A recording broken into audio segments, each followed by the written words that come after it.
Hello guys, my name is Ide Tezayombi. Welcome to another episode of Unbended Knees. Thank you, Loretta, for giving me this opportunity to interview people. I'm passionate about storytelling. I like people to tell their stories. So today I have a dear friend. He's somebody that I call a brother.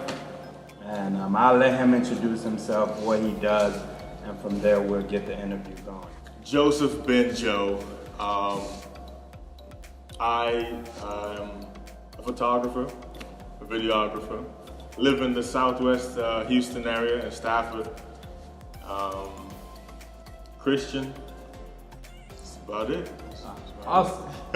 So we know his name, we know what he does, we know where he lives, okay? And he takes pictures, so in case you know, and also videos, so in case you need to add a filter on your selfie, you know who to call. Unfortunately, we don't have his number, so just hold on.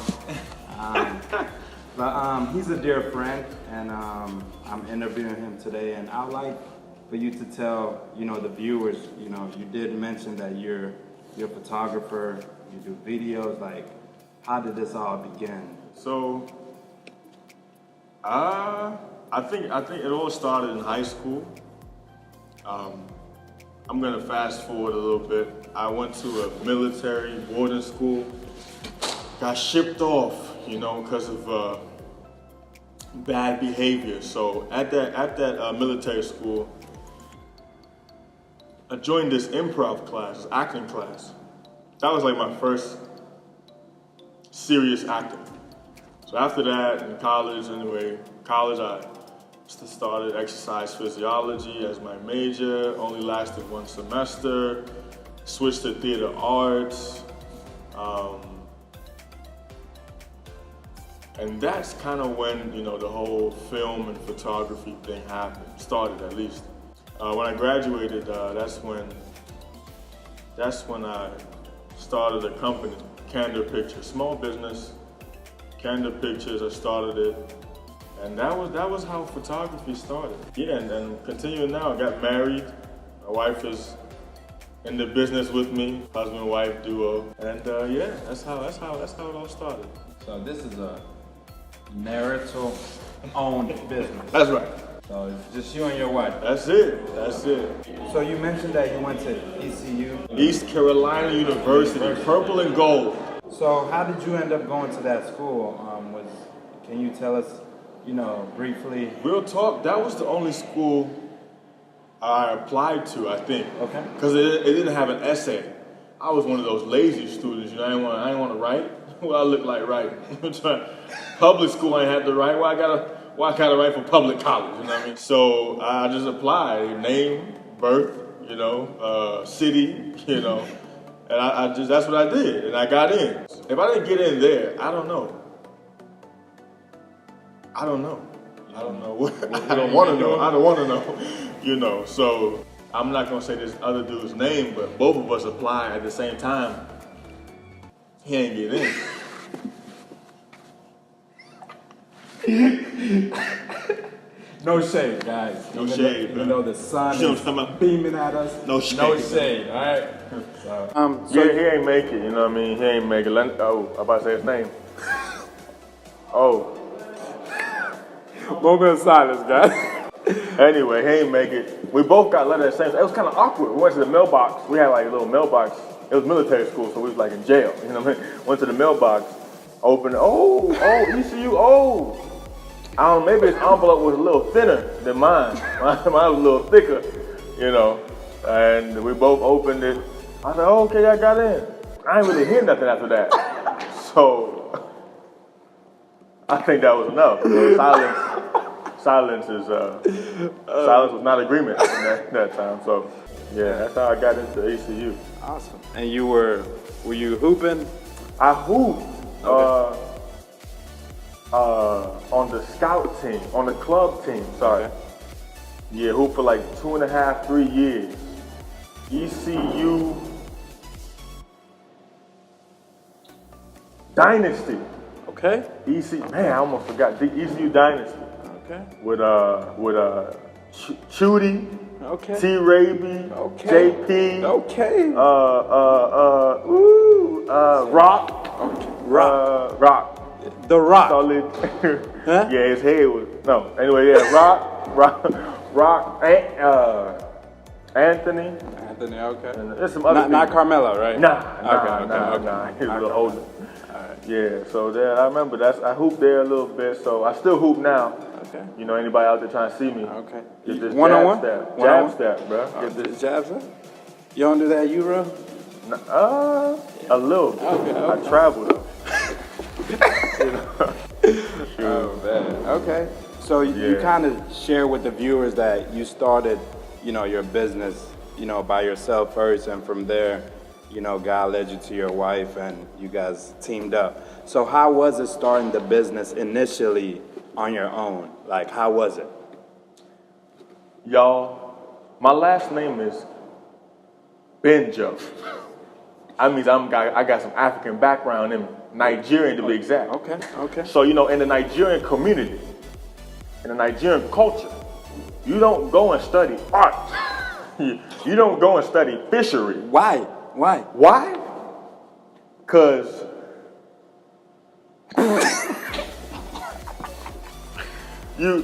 apparently you're gonna be poor and shame your family. That's like the What are the three main field that they lawyer, doctor, engineer. Come on.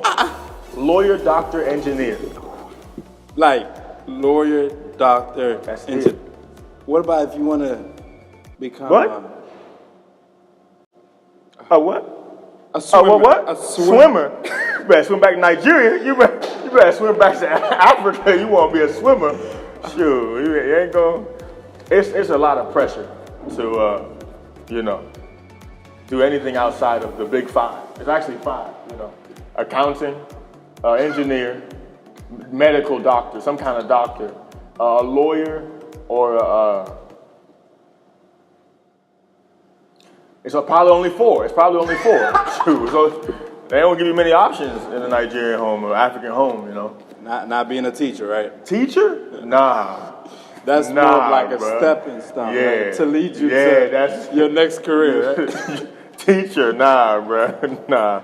Yeah, man. So that was a struggle. That was a struggle, a real struggle, because I was feeling led to be an actor, media productions, filmmaker. But my parents were really trying to force me into law or, pharmacy or something that they thought would be stable or steady. But the truth is nothing steady, right? Nothing steady, right? But you know what I mean by steady. But they try to get me to study something that lead to some steady income. But I didn't really feel led to do that. And this was a little struggle because you got what you believe the Lord is leading you into. Then you got your mom and dad, and you got to obey your parents and the Lord. You honor your father and your mother.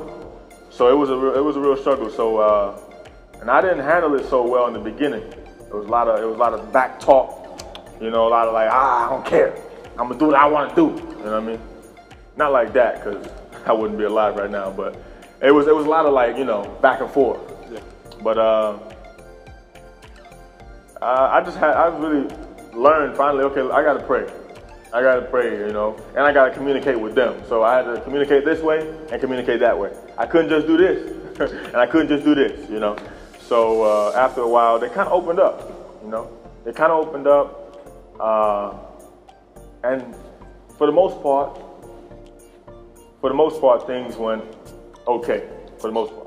All right, I just want the viewers to know the dilemma that you were in, so you felt, God called you into this field, right? And can you tell the viewers what field your mom and your dad, were in or are in, and the contrast between your field to their field? Yeah, so my mom is a lawyer. My dad is a pharmacist. That's like the two. I mean, that's the big four, doctor and almost doctor, what I mean? So lawyer and pharmacist. So it was real, and the thought is like it'd be shameful if your son doesn't filling those big shoes, you know. So yeah, that's what they do, and that was like the whole big struggle, you know. Communication really helped, but yeah, that's what they do. And there's a big contrast between the arts and the corporate world. It's kind of like they don't really work the same, and there wasn't really much understanding on their side with that. So, but with time, and you trusting in the Lord. Yeah. How did it play out? Well, with time, they didn't really. Because they try to, your mom tried to convince you to go to law. Force. The right word is force. Force. Convince. By force. Yeah, by force. To go to law. Legacy, you know, keep that legacy. That will be the family-owned business will continue. Generation to generation, pass it down type of thing, which is all cool. If it's what God wants, you know. Over time, you know, really what the issue is, you know, we're supposed to walk by faith, not by sight. A lot of people walk by sight. A lot of parents may walk by sight too, you know, unless they see some kind of fruit, okay, or some kind of you know, production.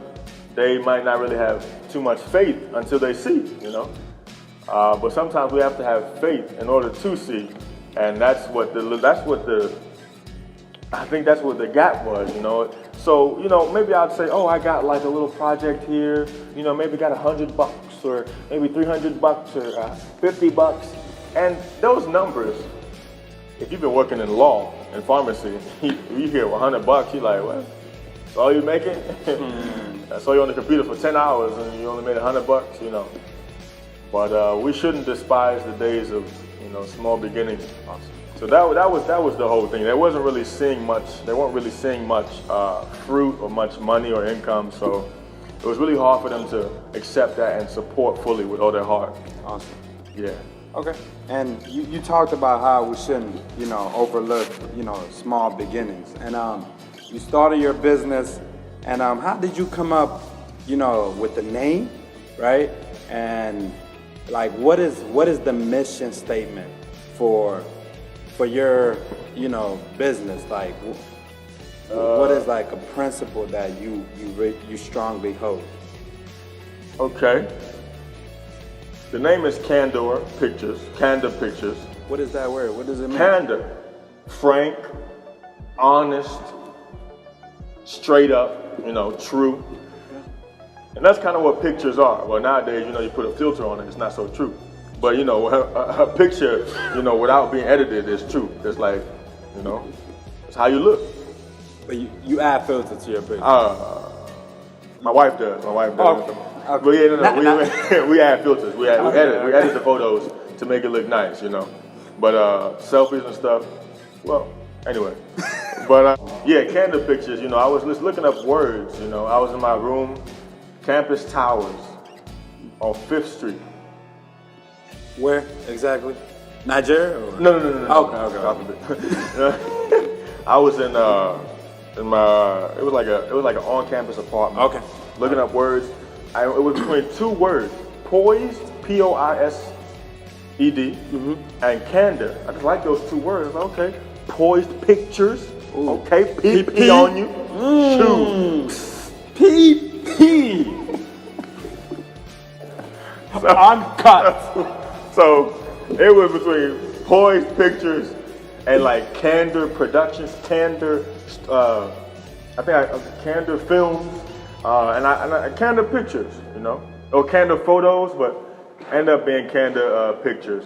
It was first Oye, O-Y-E. I was trying to be deep, you know, O-Y-E. Open your eyes. Is that English, man? Nah. It's Is it an acronym or? Yeah, acronym and word. Oye. Oye. In Yoruba, Nigerian language, it means wisdom. Deep. In Spanish, it means listen. Deeper. And then oye means open your eyes. So you can be wise and listen when you have your eyes what? Come on. Open. He should have been there in the beginning. But then I looked it up on YouTube and I saw some rump shaking and some flesh jiggling, and I was like, oh. So there was another. Oh yeah, it was another Oye production. I was like, oh man, I gotta close my eyes. Wow. Lie with me. No. But yeah, so I couldn't go with Oye, even though it was deep. So that's when Candid Productions, Candid Pictures came about. And yeah, till now, Candid Pictures. Awesome.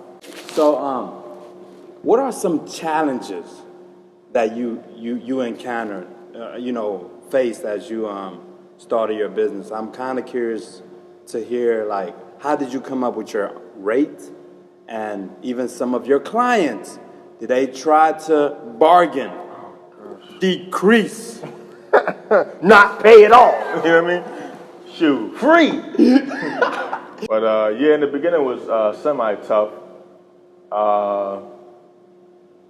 And one thing that makes things tough unnecessarily is expectations from others. They put on you. You know what I mean? If I start a business, people are expecting me to be swimming in money. It's like, I just started, and that's not even why I'm doing this business. I'm not trying to swim in money, But one of the tough things was a bit of finance. I think mainly because of expectation. If people were focused on like just their lane, their level of speed. I mean, their speed, their rate of growth. I think a lot of things would not be an issue. But one thing was money in the beginning. Wasn't sure what to charge, so I just started off small, $50. Cover something for 4 hours, only ask for $100. Wow. Yeah. And also the quality, my quality, our quality now, but my quality back then wasn't that good, so I couldn't charge that much. But as time went on, when I got a feel of my camera, of the industry, as they say, price increased a little bit. Some people, there are those people that don't pay. Do they tell you up front, I will not pay? They do not tell you up front. They just let you figure out, or they don't pay the whole thing, or they just, And honestly, my wife and I, we have about 17 or 18 principles when it comes to 10 principles when it comes to business. Okay. Like things that we thought of and kind of wrote down just to help us not be money hungry, just basically to be Christ-like while we're doing this work. And one of the principles is hey, get out your pen and paper. Come on. This is a word. If God allows somebody to cheat you out of some money, believe that it's best. If God allows it to happen, believe that it's best. If man cheats you, let God meet you. Yeesh. Okay? Hey, he's not only a photographer. Chill out. He's a rapper. All right, guys. But yeah, real talk. If God lets somebody cheat you, you can still approach them and say, you still owe $4,000, and they'll be like, no, whatever they say. I'm just like, okay, you're not gonna pay. Not like my square. Don't give them any attitude, But if they don't, just leave them. Jeez. Because one thing that at least my wife and I are that we've incorporated into our mindset is that they don't pay us, God pays us. Okay? Not the client doesn't pay us, God pays us. Okay. So with that in mind, when you do your work, you do it unto the Lord. You just do a good job, and you're like, okay, well, the Lord's going to pay us. Of course, that person's probably going to pay you, but the mindset of like, I'm working for the Lord in this company. With this job, it's unto the Lord. I'm doing it for God. Trying to be the best representative of Christ to this person as I can. That's the mindset. So whenever we don't get paid, it's either our fault or God's trying to show us something. You know, so we try not to get in, you know, we wrestle not against flesh and blood. We try not to get in some kind of like, hey, you owe me money, bro. I'm going to sue you, man. My mom's a lawyer. You know what I'm talking about? You know, try to stay away from all that. That makes sense. So, like, you know, for the viewers out there, maybe somebody is sitting down and saying, well, if this is your own business, and let's say, per se, somebody cheats you, this is how you make a living. This is how you eat. So how do you go about, and if you have encountered somebody cheating you, quote unquote, like, how did you go about handling that situation? Because this is how you eat. So it's, in a sense, it's personal. This is not only your job, but this is your calling. It affects you. It can be a challenge. It can be a big challenge. If somebody's messing with your daily bread, you know, it's kind of like, it could be a challenge, you know. But to really believe that God's in control, I mean, people say that statement, God's in control, you know, but then they mess with, you know, they get into an altercation with man as if that man's in control, you know. And, you know, anytime we suffer for doing good, God's happy. Yeesh. That's another word. Anytime we suffer for doing the right thing, God's like, you know what? That's good. I sent my son Jesus Christ down here, and he suffered for doing the perfect thing, okay? So we're just being like him. When we treat a client right, we do everything well, and they still treat us wrong, and we don't react in an ungodly way, the Lord is like, good job. That's real. You're looking like me out there. Keep it up. And he'll take care of us. Yeesh. He'll take care of us. Now, this here is not easy.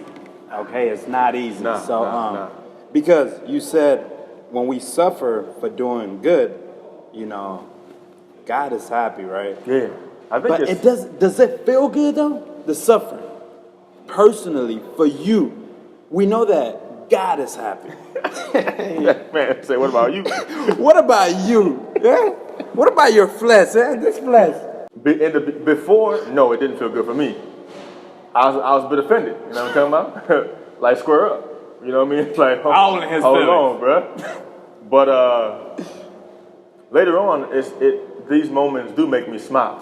Whenever there's a challenge, whenever there's somebody that does us wrong, it makes me smile. Like, wow, you know.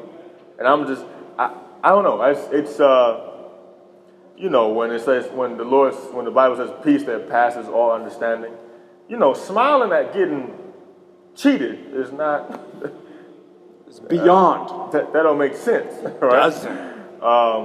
But the Lord can take you there to where your joy and your happiness is not connected to your pocket. Can you repeat that? Hey. When your joy is not connected to your pocket, when your joy is not connected to what you have, then that's better.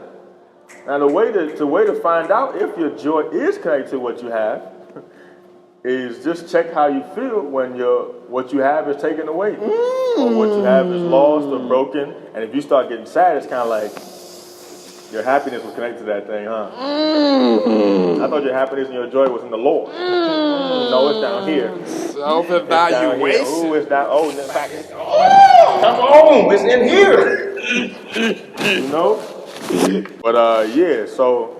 In the beginning, it did hurt when people would cheat us or you know. But when they do it, I'm like, well, it's all right. So it's all right, you know. It's all right. Man, I love his spirit, man. I love this man. So you like acting still, right? Yeah. Come on. You like playing games, right? Come on. Okay. I came with the game in mind. I came with the game in mind, and I like competing. I know you're a brother, right? But there's certain activities that I just don't like taking L's. Come on, take an L today. Lose for Christ. so this game here is called 3, 6, 9. I will explain it. So this game here is called 3, 6, 9. I will explain it. Very simple. And there will be a mercy round since we're Christians. Okay. 3, 6, 9. I don't know what this dude talking about. So I will explain it. Any number that has a 3, 6, or 9, you clap. You don't say it. Now, it's not multiples of 3. It's not multiples of 6. It's not multiples of 9. Any number that has a 3, 6, or 9, you clap. You don't say it. 1, 2, 4, 5, 7, 8, 10, 11, 12, 14, 15, 17, 18, 20, 21. 22. Okay. That was the mercy round. He understood the game. Come on. Now, that was the mercy round. I think I let him slide, since I'm Brain working? Now, you get it? Yeah. Now, let me give you a hint. All the 30s, you're going to clap. Because it has a 3. Okay. All right. I don't know if you'll get to that number. Oh! Shot fired! Shot fired! Start. You want to start? Turn on. Man, clap that 0.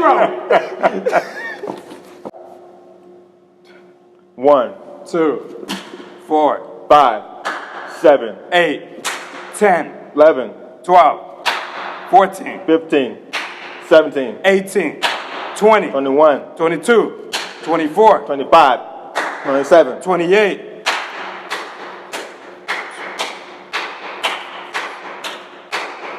40, 41, 42, 40.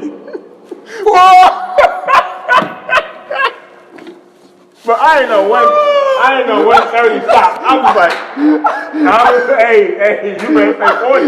Yeah, That's real, yo. Man, I remember the first time I learned this game. I played, and I got out. Immediately. And I didn't even know I was out. So while I'm out, I'm looking at them playing the game. I'm like, 3, 6, 9. Hey, I'm gonna hold on to that game. I like that game. That's I like that. I'm gonna use that. Oh, I'm gonna use that. I'm gonna use that. And one thing I like about this game is it's very easy to catch on to. Yeah. Very easy. As long as you can count. Yeah. Shoot. It's good. So, if you don't mind sharing, what are some things that you like to do, like, during your pastime? What are some of your hobbies? As far as sports, I play basketball. Outside of photography, videography, I actually enjoy reading the Word. Spending time alone, praying, reading the Word, that's actually one of my favorite things to do. I like to bowl. This is a public announcement. Listen, DJ Khaled, listen. Anybody out there? Anybody, yo. Anybody. See me at the lanes, yo. Straight up. See me at the site. See me at the lanes, yo. Straight up. I like to bowl, yo. Let the roll. Let the roll do. Come on. But yeah, I like to bowl. Read the Word. Weekly, I attend a Bible study that I'm dedicated to. Young adults ministry at RCCG Pavilion of Redemption. From 7 to 9. Young adults, 20s, 30s, 40s, sometimes 50s. Sometimes I share the Word there, but most of the time I just take part in the fellowship, and that's like something I hold on to, I cherish. But yeah, basketball, bowling, photography, videography. Yeah. Awesome. That's about it. That's great. We'll soon wrap up, but you did mention that you attend a fellowship, in the RCCG Church, Pavilion of Redemption, right? Mm-hmm. If you don't mind sharing, what are some, topics that you like discussing? I would say Favorite topic, hands down, hands up, no hands. Money. That's right. Money, man. Money. I like to talk. It's not that I like money. I just like the topic because it's one of the most. I believe it's actually the most talked about topic in the New Testament. Actually, I found that out I think last year. Interesting. Yeah, and it's so involved in at least our society, all around the world, money. And I like the challenge that Jesus, his lifestyle and his teachings, the challenge it gives us in the area of money. And I've made it like one of my personal duties to embrace his mindset, the Christ-like mindset, renew my mind to have the mind of Christ in the area of money. And so that's like the number one topic for me that I like to chat about. If you don't mind sharing, what is one thing that you have learned about money? I know you've learned a lot, maybe one or two lessons that you've learned about money. Everybody pay attention. One thing that I learned recently, well, when I say recently, I mean last year, maybe in the past 2 years, that I'm still like embracing. Jesus Christ said, it's hard for a rich man to make it into heaven. And then after that, he said, it's hard for anyone who trusts in riches to make it into heaven. And I thought about the example of running a 100-meter race like Usain Bolt, Justin Gatlin. If they want to win, they're going to try to be in shape, tip-top shape. If somebody told them, keep your weight, down, stay in shape, and that racer said, I want to weigh 300 pounds, and their coach tells them, if you weigh 300 pounds, it's going to be very hard for you to win that race. And the runner's going to be like, well, that's true, but I still want to weigh 300 pounds. It's kind of like, the coach might be like, well, it's going to be hard for you. You're going to most likely lose the race. And the runner's like, yeah, I know. I still want to weigh 300 pounds and win. It's like, so, and now it's a tough thing to chew, but if Jesus Christ said it's hard for a rich man to make it into heaven, for somebody to say, I want to be rich, it's kind of like, it's going to be hard for you to make it into heaven. Yeah, I know. Still want to be rich. It's kind of like, well, it's going to be hard for you to, I know it's going to be hard, but I can do it. It's like, there's a problem there. And that's one thing I learned. It's not like it's a new teaching. It's in the Bible, right? I just saw it differently now. I understood. When Christ said it's hard for a rich man to make it in heaven, it's kind of like, well, then as a Christian who loves the Lord, we shouldn't desire to be rich. If the riches come, okay, cool. But we shouldn't have that desire like, I want to be rich. That's not a good desire, And even in, I think 1 Timothy 6, it talks about those who desire to be rich. And it's not a good thing. But yeah, that's one thing I learned, So those who are rich, it's hard for them to make it into heaven. And then Christ also said those who trust in riches, it's hard for them. So that means you don't have to be rich. You can be poor, or you don't have to be poor. You can just trust in riches. Trust in riches simply means like when you have it, you feel more comfortable and more safe. If Ide's driving now, I know him. I've driven with him before. I think. Yeah, I've driven with him before. So if he drives, I can relax the seat and recline and just relax. I have trust in his driving. Same thing, vice versa. Now, if it's a stranger and I've never driven with you before, I'm probably not going to be relaxed. I'm probably going to be like, okay, let me just be alert. I can't trust his driving. And so one way to know if you trust in riches is if when you get money, do you have this relaxed feeling? Do you have like a, okay, things are good now. Like I'm okay now. I'm okay. Yeah. I'm safe. It just shows that you trust in riches. Yeah. And it can be a difficult thing to get over, but the closer we get to the Lord in prayer, we trust more in Him and not what He's given us.